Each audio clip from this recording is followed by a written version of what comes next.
ప్రపంచం వేదాంత పరిభాషలో జగత్స్వరూపం గురించి అనేక విధాలైన వాదోపవాదాలున్నాయి.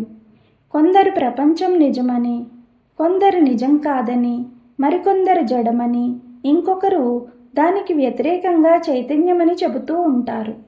ప్రత్యేకమైన నేనుపై వాస్తవాన్ని గట్టిగా ఆరోపించినప్పుడు ప్రపంచం కూడా వాస్తవమే అవుతుంది.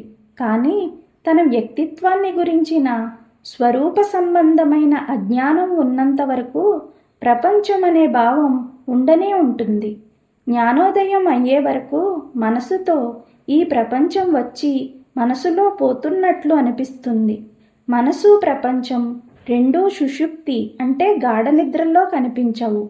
జాగ్రత్తావస్థ అంటే మెలకువ స్థితిలోనే కనిపిస్తాయి. మనసు ప్రపంచం ఏకకాలంలో ఉదయించిన మనోకాంతి చేతనో ప్రపంచం గోచరమవుతుంది. ఆధ్యాత్మిక సాధనా కాలంలో మాత్రం ఈ ప్రపంచం ఏకాత్మ నుంచి వేరుగా ఉనికి కలిగి లేదనే సత్యాన్ని మరచిపోకూడదు. ఆత్మ ఒక్కటే సత్యం.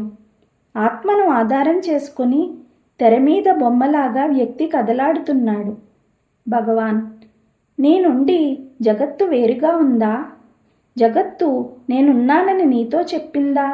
ముందు నేను యొక్క సత్యాన్ని కనుక్కో.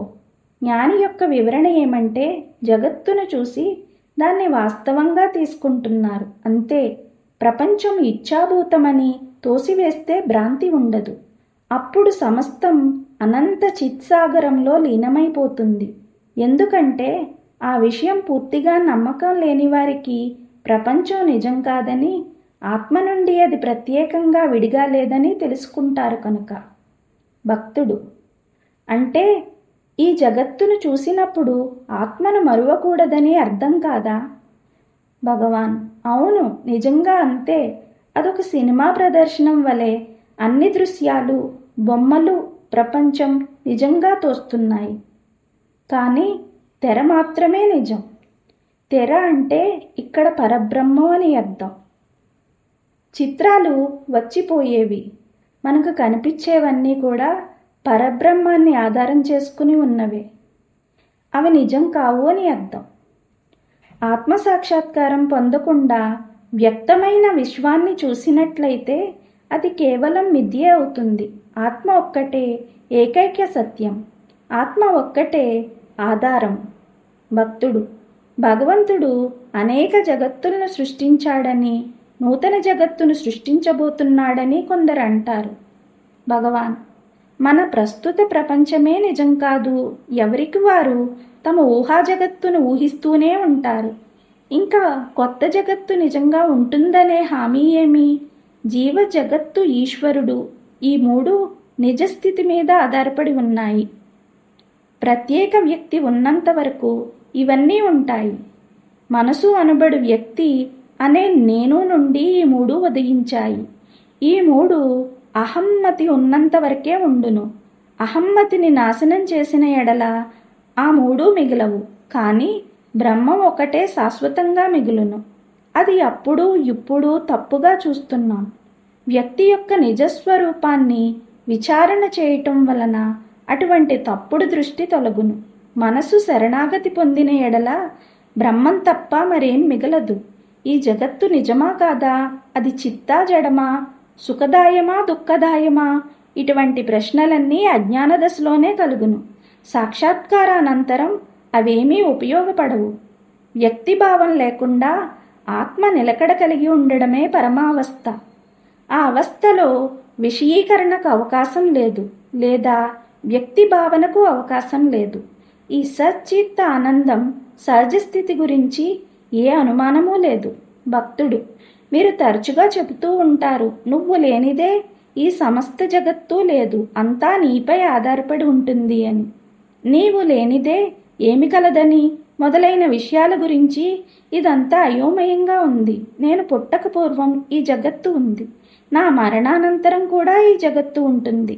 నా వలె ఎందరో వచ్చిపోతూ ఉంటారు. కానీ ఈ జగత్తు అలాగే ఉంటుంది. భగవాన్: నేను ఎప్పుడైనా చెప్పానా నీ వల్లనే ఈ జగత్తు ఉందని? ఆత్మ లేనిది ఏముంది అనే ప్రశ్న వేశాను. అంతే. ఆత్మ కానట్టిది ఏదైనా ఉందా అనే ప్రశ్న వేశాను. ఆత్మ అంటే సూక్ష్మం, స్థూలదేహాలు కావని నువ్వు తెలుసుకోవాలి. నువ్వు ఆత్మను ఒకసారి తెలుసుకుంటే అందులో అన్ని భావాలు నీవలే ఇతరులు జగత్తు కాకుండా ఒక పరమసత్యం, అదే జగత్తు యొక్క అందరి యొక్క ఆత్మ, అదే సర్వాత్మ ఏకైక సత్యం, పరమైనది, శాశ్వతమైనది, అహంకారం కంటే వేరైనది కలదని నువ్వు అప్పుడు తెలుసుకుంటావు. అహంకారం లేక దేహం, దాన్ని ఆత్మ అనే పొరపాటు భావం కలిగి ఉండకు.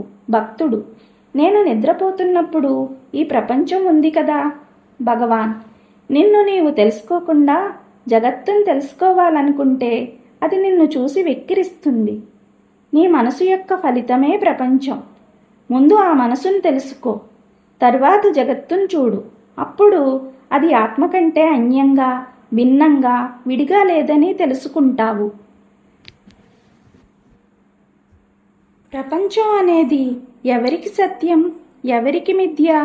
నేను ఈ శరీరాన్ని అనుకునే వ్యక్తికి ప్రపంచం అనేది సత్యం. దానిలోని సుఖదుఖాలు, మానావమానాలు, నిందాస్తుతులు మొదలైన ద్వంద్వాలన్నీ సత్యం. అతనికి స్వర్గ నరకాలు మొదలైన లోకాలన్నీ ఉన్నాయి. ఎవరైతే ఈ శరీరం నేను కాదు, ప్రపంచంలోని అన్ని దుఃఖాలు, అన్ని సుఖాలు, అన్ని వస్తువులు క్షణభంగురాలు, సత్యం కావు, మిథ్య అని సాధన వలన కలిగిన చిత్తశుద్ధితో బాగుగా గ్రహించిన వాడే ఎరుకుగా నిలుపుకుంటాడో అతడే జ్ఞాని. అతడికి ఏది విన్నా, ఏది చూసినా బ్రహ్మం తప్ప మరేదీ కనపడదు. అతడే సత్యదర్శి, తాత్వికుడు, సృష్టికి మూలమేమిటో తెలుసుకున్నవాడు. అతడికి లోకాలు, ప్రపంచంలోని అన్ని పదవులు, విషయాలు, ఈ సహజ స్థితి, ఆత్మస్థితి ఏదైతే ఉన్నదో ఆ బ్రహ్మ పదవి ముందు మిథ్యగా తోస్తాయి.